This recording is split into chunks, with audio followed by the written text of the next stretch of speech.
CID को phone करता हूँ। हाँ मदन जी। हेलो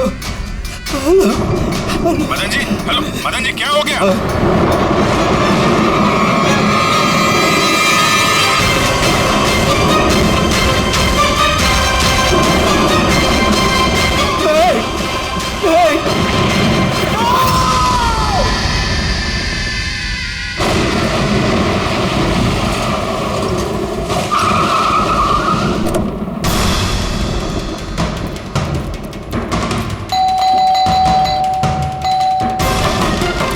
मदन जी, मदन जी, मदन जी, मदन जी,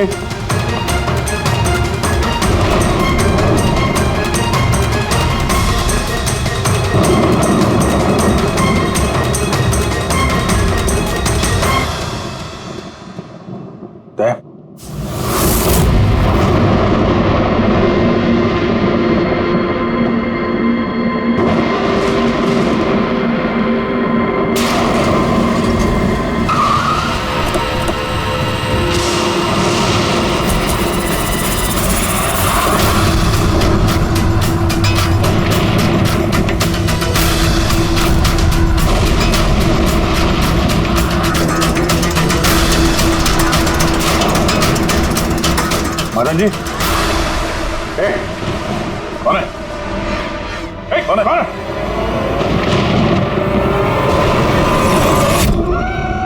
ये क्या?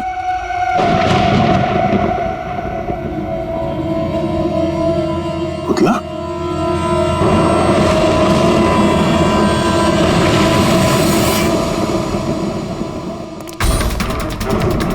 अभिजीत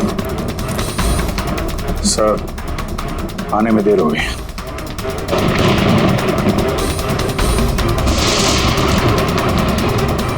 माय गॉड,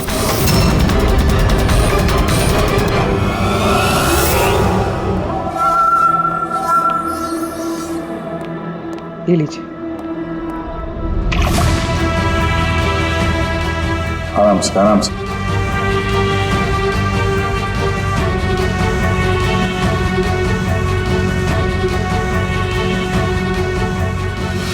मदन जी, आप ठीक तो है ना? क्यों? क्या हुआ आपको? कोई है? हाँ? मेरी जान लेना चाहता है। कौन? हर वक्त मेरे आसपास ही रहते हैं, मुझे कभी अकेला नहीं छोड़ते। चाहे शायद इस वक्त भी मुझे देख रहे, सुन रहे। देखिए मदन जी, घबराइए मत, आपको कुछ नहीं होगा, हम लोग हैं ना। मदन जी, आप किसकी बात कर रहे हैं? कौन कौन आपके पीछे पड़ा हुआ है? पुतले, कठपुतली है। कठपुतली है? हाँ, नहीं मतलब वो टाइप की नहीं, मतलब जो बेजान हो किसी के इशारे पे नाचे। ये कठपुतलियां बातें करती, मदन जी बोलती, खुद चलती फिरती।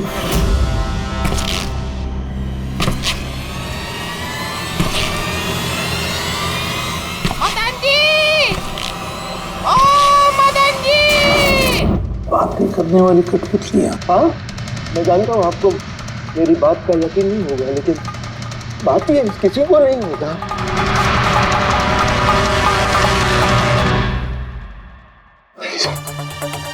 आपने सी कठपुतलियों के बारे में सुना है? नहीं। जानते हैं कुछ दिन पहले मेरे साथ क्या हुआ था? उस दिन मेरा बर्थडे था। घर की बेल बजी, मुझे लगा मेरे दोस्त मुझे मिलने आए हैं।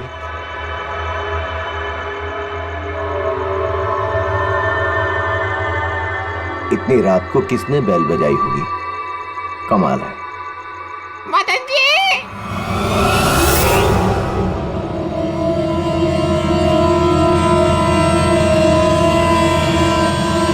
कौन? दिखाई नहीं दे रहा, मैं हूँ।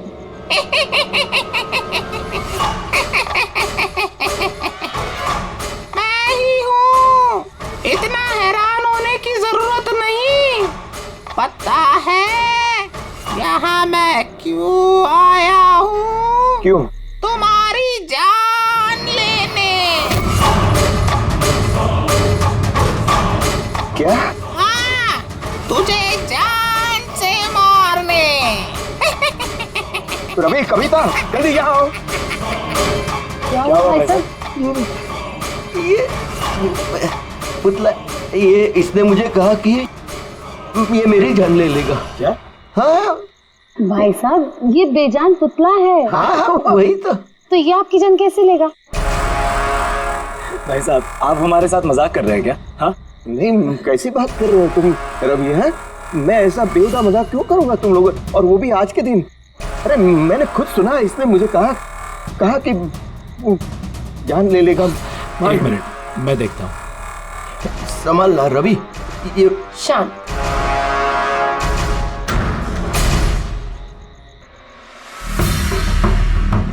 भाई साहब, लगता है शायद आपके साथ किसी ने मजाक किया। इस लकड़ी के पुतले के अंदर किसी ने शायद स्पीकर फिट किया होगा। चेक करो, कहीं स्पीकर होगा।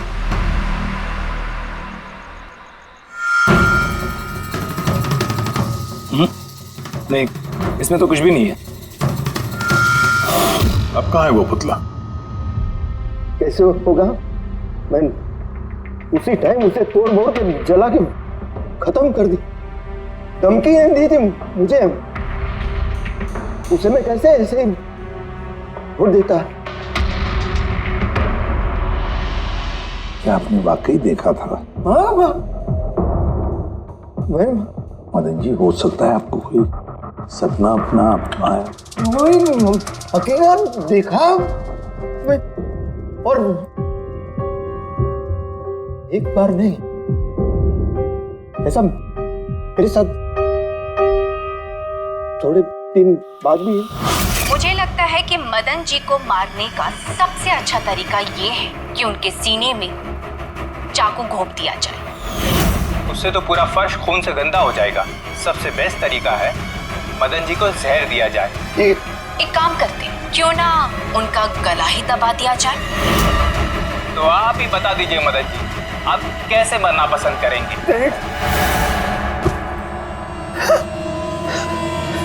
मदन जी,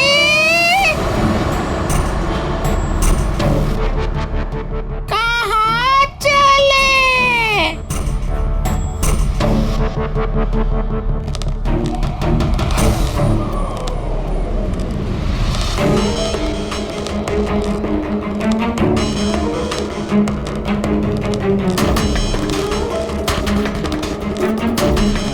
तो बताओ मदन जी,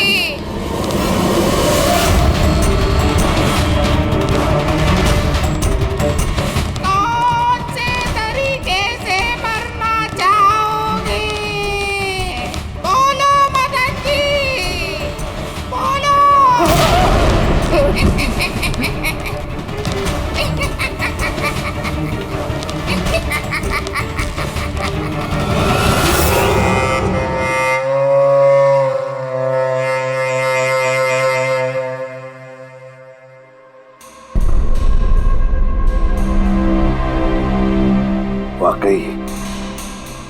मदन जी की जान को वाकई खतरा था। सही कह रहे थे, कोई वहम नहीं था। सर मतलब ये मदन जी का खून इस कठपुतली ने किया? क्या बकवास कर रहे हो यार? कठपुतली खून थोड़ी ना कर सकती है। तो फिर खून किसने किया होगा? उसी ने फ्रेडी, उसी ने जो कठपुतली का खेल खेलना जानता है। तो जब हम लोग यहाँ पर आए तब कठपुतली के हाथ में ये चाकू था। सारे सबूत तो इसी की तरफ इशारा कर रहे हैं। खून इसी ने किया है। भैया भैया प्लीज प्लीज, ये भैया को। सर इस पुतले ने खुद नहीं किया। एक मिनट, आप लोग कौन हैं? सर मैं कविता हूँ, इनकी पत्नी, और ये मदन भैया है, इनके बड़े भाई, ये रवि है। तो आप लोग अब तक क्या कर रहे थे? कहाँ थे आप? सर आज हमारी मैरिज एनिवर्सरी है, इसलिए हम बाहर डिनर के लिए गए थे। हमने मदन भैया को भी कहा था साथ में आने के लिए, लेकिन उन्होंने मना कर दिया। और ये सब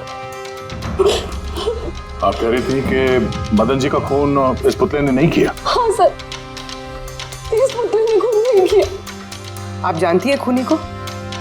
मुझे पूरा यकीन है इनका खून शार्दुल ने किया है। वो इनसे बदला लेना चाहता था। ये शार्दुल है कौन? किस बात का बदला लेना चाहता था? शार्दुल एक पेंटाकोलिस्ट और वॉइस ओवर आर्टिस्ट था। मदन भैया और रवि के बड़े भैया अंकुश भैया के बचपन का दोस्त। अंकुश भैया को शार्दुल से बचपन से ही बहुत लगाव था।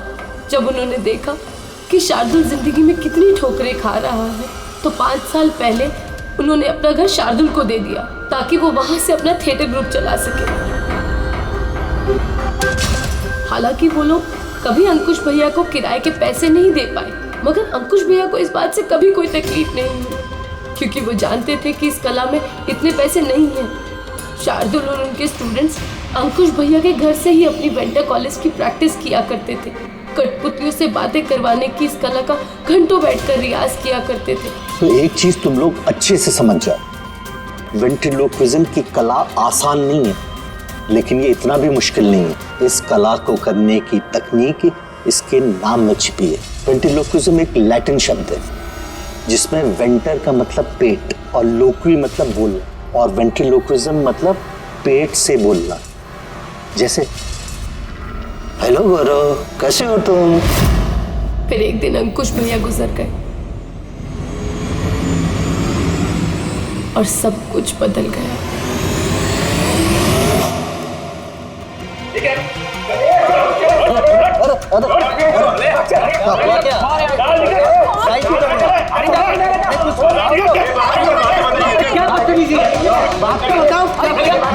चाहिए क्या? रवि, मदन, इधर क्या हो रहा है?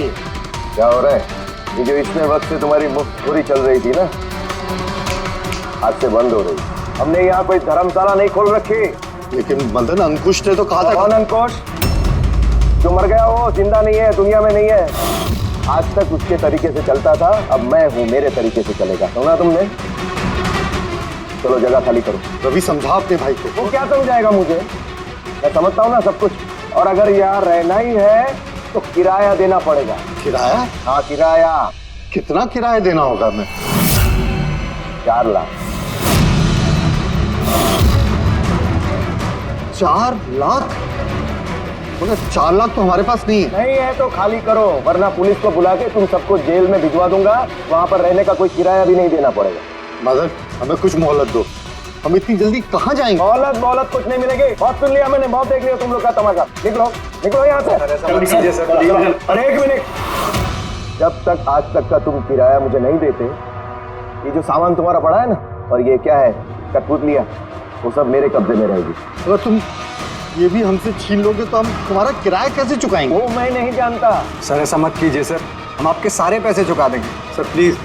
सर आपको ये सब बेजान कठपुतलियां लगती हैं, मगर हमारी जिंदगी बसी है इन सब में। ए भाई ट्रेजेडी किंग, ये सब तुम्हारा मेलोड्रामा है ना, मेरे अंकुश भाई के पास चलता है, मेरे सामने नहीं। और ये क्या ये 4 लाख रुपया कमा के देगी ये कठपुतलियां? अरे 4 लाख क्या, 4400 रुपये भी कमा के नहीं दे सकती है। जानते हो क्यों? क्योंकि ये कला खत्म हो चुकी है। जीरो। ये तुम्हारे गुरु है ना कौन, शार्दुल, उसकी तरह किसी काम की नहीं है। लूजर है, लूजर ये। चले निकल निकल।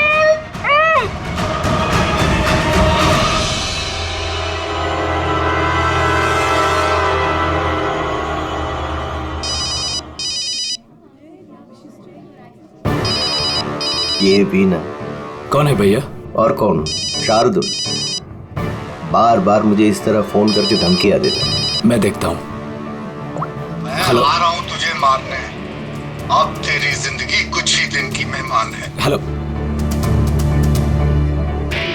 भैया, मेरे ख्याल से हमें पुलिस के पास जाना चाहिए। पुलिस डिपार्टमेंट में मैं किसी को जानता हूँ, शायद वो हमारी मदद करे। हाँ भैया, मुझे बिल्कुल भी उम्मीद नहीं थी कि शार्दुल इतना सनकी निकलेगा। हमें पुलिस के पास जाना चाहिए। कोई फायदा नहीं। ये शार्दुल अपने मोबाइल से फोन नहीं कर रहा, कोई लैंडलाइन नंबर से कर रहा। Landline number? मैं पता लगाता हूँ ये नंबर कहाँ का है। क्या? ये क्या बोल रहे हो तुम? हाँ सही बोल रहा हूँ। ये नंबर इस हॉस्पिटल के मॉर्ग रूम का है। शार्दुल मुझे मॉर्ग रूम से धमकी भरे फोन क्यों करेगा? इस नंबर से इन लोगों को धमकी भरा कॉल आ रहा है। कल रात को भी आया, आज सुबह भी। लगातार 3 दिनों से आ रहा है। कौन कर रहा है ये कॉल? सर, इस फोन से किसी को भी फोन करने की इजाजत नहीं है। मैं सारा दिन यहीं पे रहता हूँ, इस फोन से किसी ने भी कोई कॉल नहीं किया। तो फिर तुमने किया होगा फोन? साहब, मैं क्यों फोन करूंगा? मैं तो आप लोगों को जानता भी नहीं हूँ। हाँ, तो हो सकता है तुमने शार्दुल के कहने पे किया हो। क्या नाम दिया आपने? शार्दुल। शार्दुल? ये है शार्दुल, जानते हो इसे? ये आप लोगों को कैसे कॉल कर सकता है? क्यों नहीं कर सकता कॉल?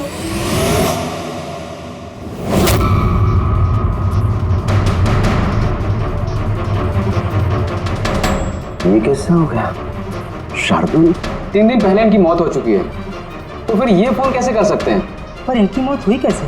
इन्होंने शराब पी रखी थी, एक कार इनको उड़ा के चली गई, मौके पे इनकी मौत हो गई। अगर ये यहाँ मरा पड़ा है तो मुझे धमकी भरे फोन कौन करता था?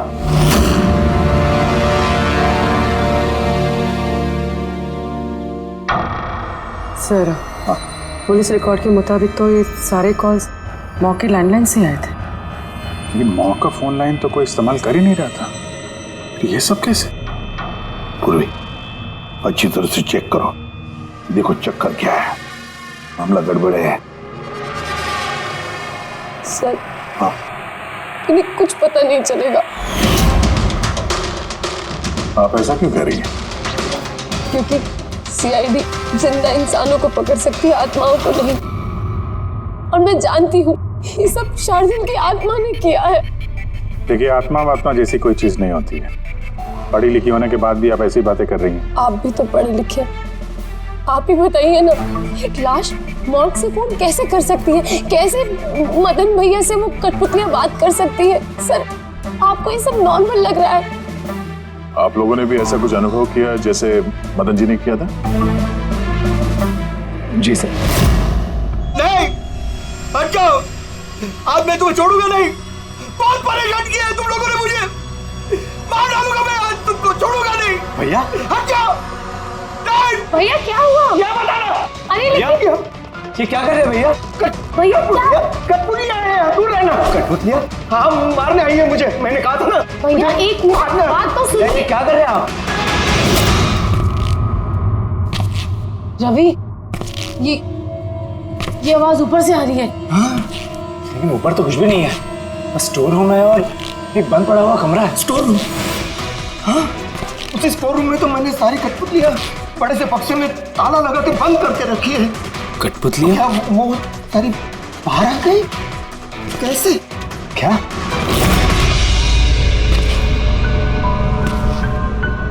भैया, आप डरिए मत, आइए ऊपर चलिए।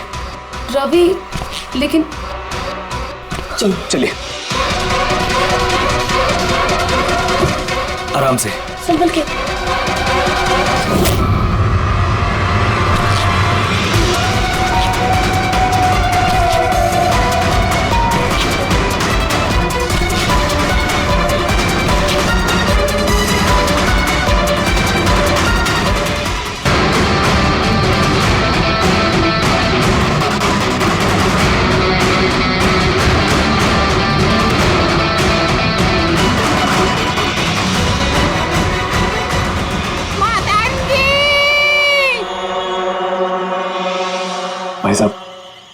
आवाज इस कमरे से आ रही है। आइए।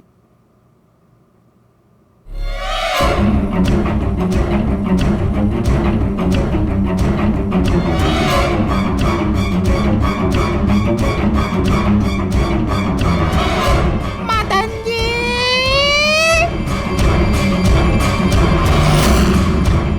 मदन जी, कैसा लगा मुझे मिलके? सोचा मारने से पहले मिल तो लूं।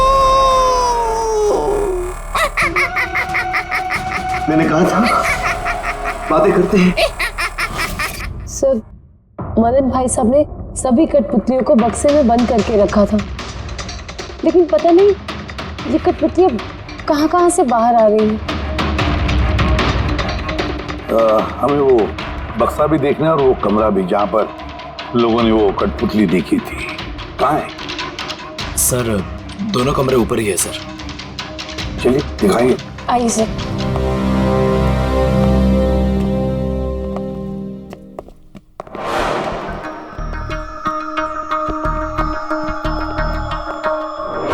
सर, पैरों की आवाज हमने कॉरिडोर में सुनी थी और वो पुतला हमने यहाँ इस जगह पर देखा था सर।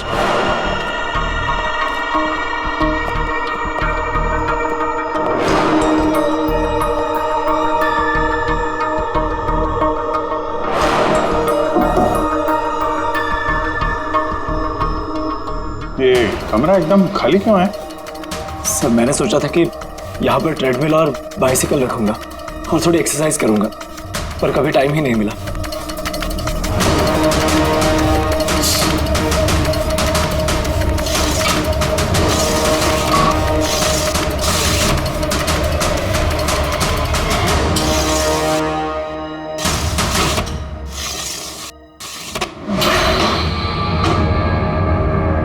सर, ये तो बंद ही नहीं हो रहा।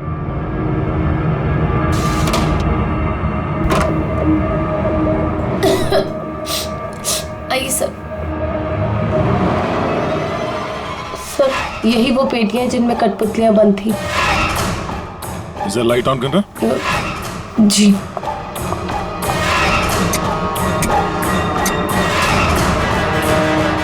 सर, ये कमरा बहुत दिन से बंद है, तो शायद बल्ब खराब हो गया।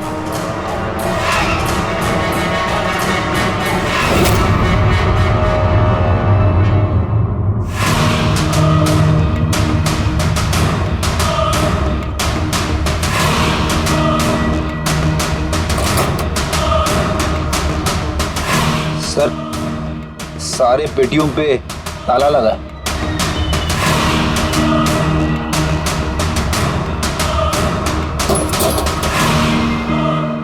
मगर ये ताले मजबूत नहीं है, कोई भी इसे आसानी से खोल सकता है।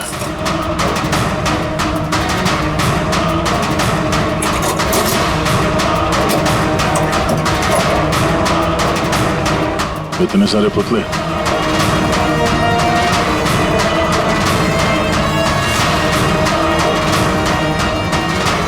देखे जरा, इसमें कोई मैकेनिज्म फिट तो नहीं है। सर, मैं आपसे बोल तो रही हूँ, ये बात नहीं करते हैं। जरूर इसमें शार्दुल की आत्मा आकर बात करती है। अंदर कोई मैकेनिज्म या कोई स्पीकर तो है नहीं जिससे आवाज आ सके। सर, वाकई में ये सच बोल रही है। ना तो कोई मैकेनिज्म है और ना ही कोई स्पीकर, तो फिर ये कठपुतलियां बोल कैसे सकती है?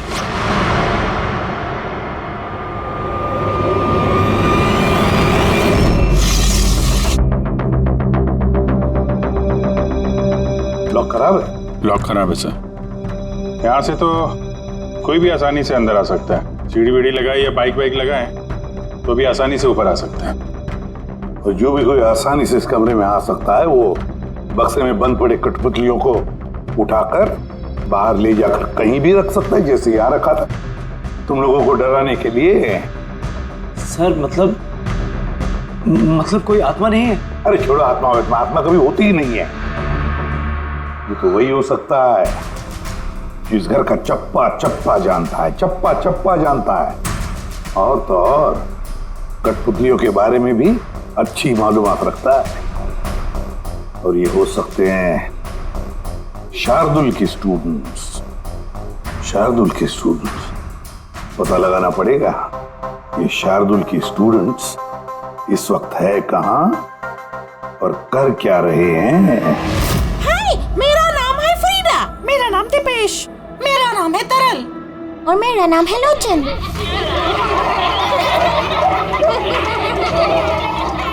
आज मैं आप सबको एक बहुत ही अच्छी कहानी सुनाने वाली हूँ। नहीं, हमेशा तुम ही क्यों सुनाओगी कहानी? अरे, तो इसमें अर्जी क्या है? हाँ, फ्रीडा, तुम्हें हमेशा सबसे अच्छा रोल चाहिए होता है। हाँ दीपेश, तुमने बिल्कुल सही कहा। मेहनत हम करते हैं और फेमस तुम होती हो। तुम्हारी कठपुतली का भी यही कहना है। सर, समझ में नहीं आ रहा सर, ये कठपुतली बात कैसे कर रही है? अरे पंकज, एक कला है आवाज बदलने की कला। इसे कहते हैं वेंट्रिकुलिज्म। बिल्कुल, बात तो यही लोग कर रहे हैं, लेकिन लगता है कि ये आवाज कठपुतली के मुंह से निकल रही है। मगर सर, ये लोग कहाँ बात कर रहे हैं? देखिए ना, इनके तो मुंह भी नहीं चल रहे। देखो, मैं कह रहा हूँ मैं सबसे बेस्ट हूँ। यही तो कला है पंकज, बिना मुंह खोले इतनी साफ आवाज में बात करना। आवाज यहाँ पेट से निकलती है। वो आत्मा भी इसी कला की पैदाइश थी। उन पुतलों ने इसी कला के जरिए मदन जी से बात की थी और वो न्यूज रीडर्स ने भी। मगर सर, ये लोग तो कठपुतलियों को ऐसे हाथ से हिला रहे हैं सर। हाँ, तो ऐसे तो होता है पेट शो में। मगर सर, मदन जी ने वो पुतला देखा था, उसे तो कोई हाथ से नहीं हिला रहा था, नहीं कोई बात कर रहा था ऐसे। शायद कोई मैकेनिज्म फिट किया होगा उन पुतलों में, जो किसी रिमोट कंट्रोल से ऑपरेट होता होगा। सर, मगर रवि ने बोला था कि उसके अंदर कुछ भी नहीं था, कुछ भी नहीं था। साउंड मैकेनिज्म नहीं मिला था, लेकिन उसके सर के अंदर कोई मैकेनिज्म था जिसकी वजह से उसका सर और मुंह हिल रहा था, जो शायद रवि को दिखा नहीं। ऐसी कठपुतलियां बनाना शार्दुल या उसके किसी स्टूडेंट का ही काम हो सकता है, जो मदन जी के घर का चप्पा चप्पा अच्छी तरह से जानता है। इन्हें पता होगा उस लड़की के बारे में जिसका लाश टूटा हुआ था। घर में घुस के जगह जगह कठपुतलियां लगाना और उनसे बातें करवाना तो इनके बायत का खेल है। मगर सर, मॉर्ग से इन लोगों ने कॉल कैसे किया? सर, सर पता चल गया कि मॉर्ग रूम वाले फोन कैसे आ रहे हैं। कैसे? सर, इसके लिए स्पूफिंग सॉफ्टवेयर का इस्तेमाल किया गया। Spoofing software? ये क्या होता है? सर, अभी बताती हूँ।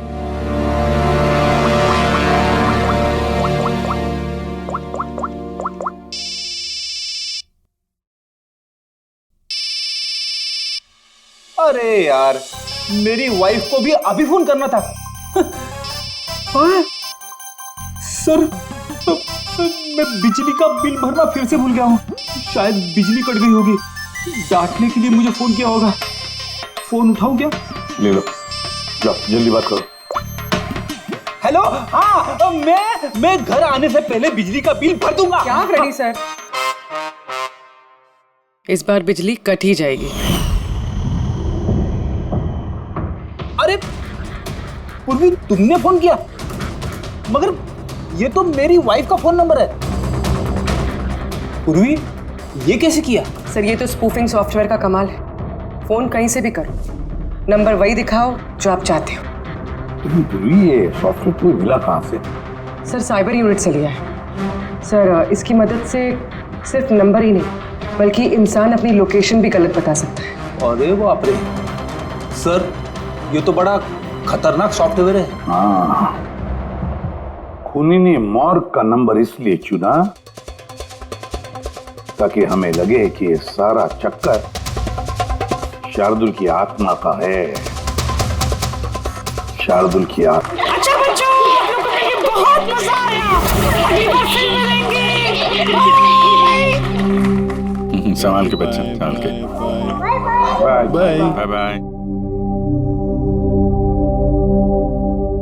जी कहिए, क्या मैं आपकी मदद कर सकता हूँ? जी हाँ, आप लोग मदद नहीं करेंगे तो और कौन करेगा? दरअसल हम ये जानना चाहते हैं कि मदन जी को डराने का प्लान आप में से किसका था?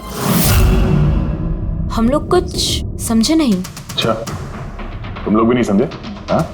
नहीं सर। अभी नहीं समझा? मैं निर्दोष हूँ। बहुत हंसी आई। हाँ, एक आदमी की जान चली गई, तुम सबको बहुत हंसी आ रही है। जान? किसकी जान? मदन जी की। खून हुआ है उनका सीआईडी से हम लोग। सीआईडी? जी हाँ, सीआईडी। और हमारे शक के दायरे में हो तुम सब।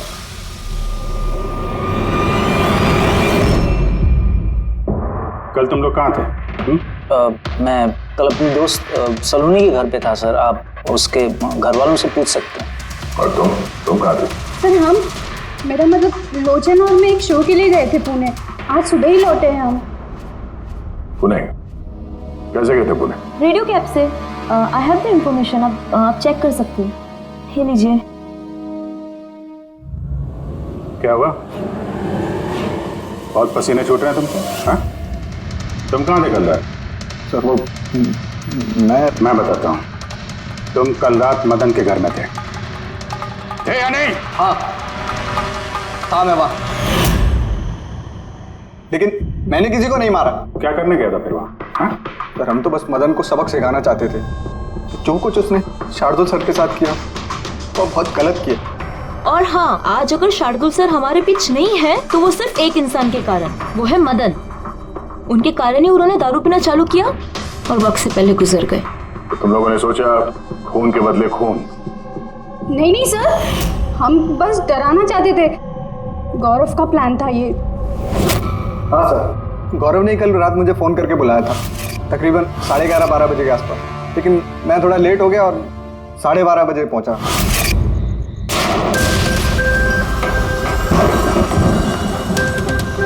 आज तो वैसे ही बहुत लेट हो गया, मार ही डालेगा गौरव मुझे। चला गया शायद अंदर, अब इससे इशारा कैसे करूं?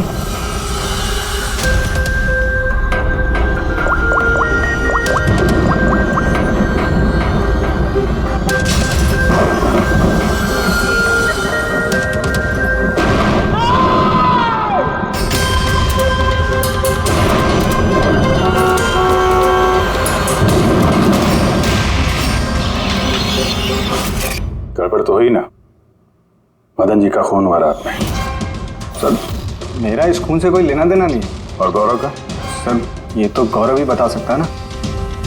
ठीक है, बुलाओ गौरव को। कहाँ है वो? गौरव तो फिलहाल गोवा में। गोवा? गोवा किस लिए? सर ये पता नहीं। उसको बचाने की कोशिश मत करना, वरना खुद फंस जाओगे, समझे? नहीं सर, ऐसी बात नहीं है।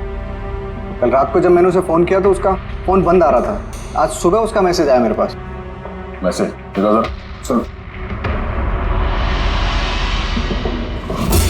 कल रात कुछ ऐसा हुआ जो नहीं होना चाहिए था। मैं गोवा पहुंच गया हूँ कुछ दिन छुपने के लिए। लेकिन ये गोवा पहुंचा कब और कैसे? जब हम लोग क्राइम सीन पे पहुंचे तो वो वहां पे था नहीं। हाँ, अगर हम मान भी ले कि जब हम लोग वहां पर पहुंचे उससे ठीक पहले वो वहां से निकला था, तो वो गोवा कैसे पहुंच सकता है? खून हुआ रात के 1 बजे, उसके बाद हम लोग वहां पहुंचे और रात को कोई फ्लाइट तो है नहीं गोवा जाने वाली। सर अगर फ्लाइट से नहीं और बस से या फिर गाड़ी से गया हो तो? नहीं पंकज, ड्राइव करके गोवा पहुंचने में कम से कम 12 घंटे लगते हैं और ये मैसेज आया है सुबह 9 बजे। मतलब गोवा पहुंचने से पहले ही उसने मैसेज कर दिया कि वो गोवा पहुंच चुका है। पंकज जरा पता करो गौरव के मोबाइल की लास्ट लोकेशन क्या थी। नंबर देना गौरव का। ओके जी, थैंक यू। सर गौरव का आखिरी लोकेशन मदन जी का बंगलो ही था और कल रात 11:30 बजे उसका फोन बंद हुआ है। 11:30? Hello, thank you sir. Gaurav Kumar नाम का कोई भी आदमी गोवा के किसी भी फ्लाइट में नहीं था, ना आज सुबह ना कल रात को। और तो और सर ये किसी भी एयरपोर्ट के सीसीटीवी फुटेज में भी दिखाई नहीं दिया। मतलब अपना शक सही निकला, गौरव यही है उसने या फिर किसी और ने उसके फोन से ये मैसेज भेजा है कि वो गोवा गया है। लेकिन सर कोई ऐसा करेगा क्यों? वो तो अभी पता नहीं है फ्रेडी, लेकिन एक बात समझ में नहीं आ रही। गौरव जी को मदन जी को मारना था तो वो कभी भी मार सकता था, ये डराने का ड्रामा क्यों? ये चारों लोग मिलकर ये जो कठपुतली का गेम खेल रहे थे। और तो और जब उसने मदन जी को मारा तो इसके बारे में अपने दोस्तों को बताया भी नहीं। यहाँ पे कुछ पेच है। इसका एक ही मतलब है बॉस, या तो गौरव को हड़बड़ी में मदन जी को मारना पड़ा जब वो पकड़ा गया, या फिर उन्हीं गौरव नहीं कोई और ही है। सर अगर खूनी कोई और है तो फिर ये गौरव कहाँ है? हो सकता है खूनी ने गौरव को मार के उसे गायब कर दिया और हमारे सामने ऐसे सबूत डाल दिए जिससे हमें ये लगे कि वो हमसे छुप रहा है, गोवा में है। ये लॉक टूटा हुआ है। इसी खिड़की से गौरव और उसके साथी अंदर आते थे मदन जी को डराने के लिए। अगर ये गौरव कल रात यहाँ पे आया था और उसके बाद से गायब है तो हो सकता है उसके साथ जो कुछ भी हुआ यही हुआ।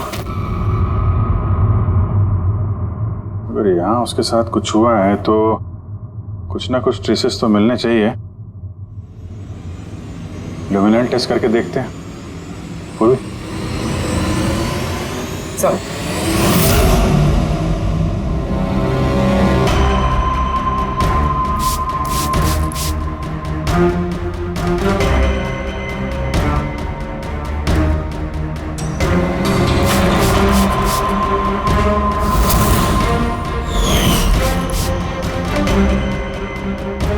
आपका शक सही था, यहाँ पर तो खून है। तो इस दरवाजे से जैसे ही बाहर निकला होगा किसी ने हमला किया उस पे। सर इस तरफ तो कोई निशान नहीं है। इस तरफ देखो।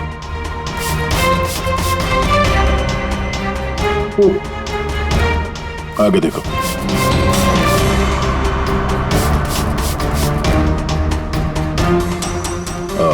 मतलब हमला करने के बाद गौरव को घसीट के यहाँ स्टोर रूम तक लाया गया।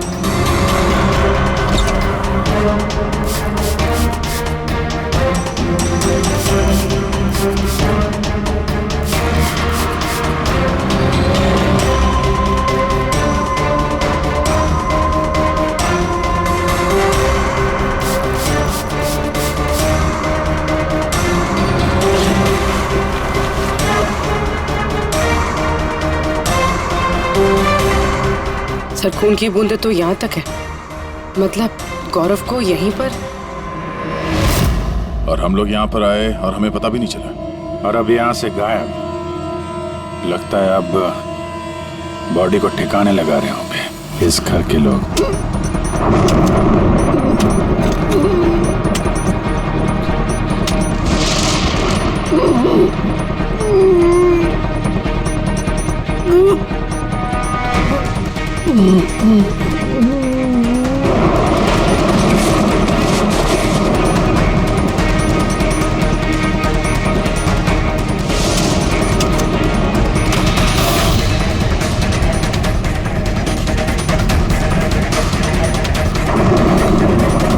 सीआईडी? अरे गोया जाएगी, भागे, हट। चलो पीछे। सर जिंदा है। ले जाओ जल्दी हॉस्पिटल। जिंदा दफनाना चाहते थे सर। हाँ? लेकिन आपको कैसे पता चला कि हम लोग यहाँ पर हैं? आजकल मोबाइल के जरिए भी मुजरिमों को पकड़ लेते हैं हम लोग।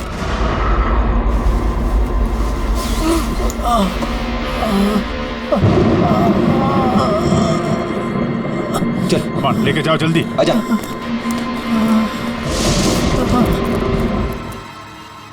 उस खुदगर्ज और लालची इंसान का मर जाना ही ठीक था। अंकुश भैया की मौत के बाद मदन भैया अकेले ही सारी प्रॉपर्टी हड़प जाना चाहते थे। हमें क्या मिलता? ठेंगा। हमने ये प्लान तब बनाया जब घर में वो कठपुतलियों वाले हादसे होना शुरू हुए। हम जानते थे सर कि कोई आत्मा का चक्कर नहीं है, इसीलिए हम एक रात जागे ताकि इस कठपुतली के राज से पर्दाफाश कर सके। और फिर तुम लोगों ने गौरव को पकड़ लिया। हाँ।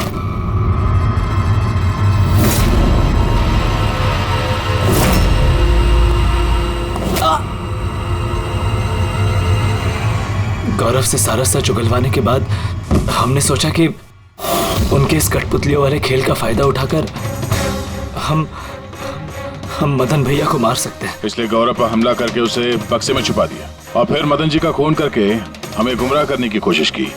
ये दिखाना चाह के खून पुतले ने किया है। हाँ?